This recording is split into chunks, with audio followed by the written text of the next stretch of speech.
का सफर कैसे शुरू किया? पहले दिन की क्या फीलिंग्स थी? क्या एक्सपेक्टेशन थी आपकी यूट्यूब से? देखें भाई, मैंने 2021 में यूट्यूब की जर्नी स्टार्ट की।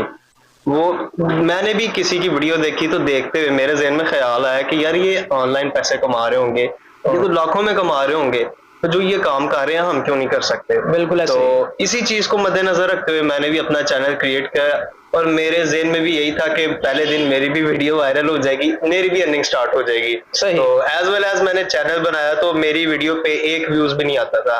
कुछ लोगों को मैं वीडियो शेयर करता था, फिर जाके मेरी वीडियो पर कोई 8-10 व्यूज आते थे।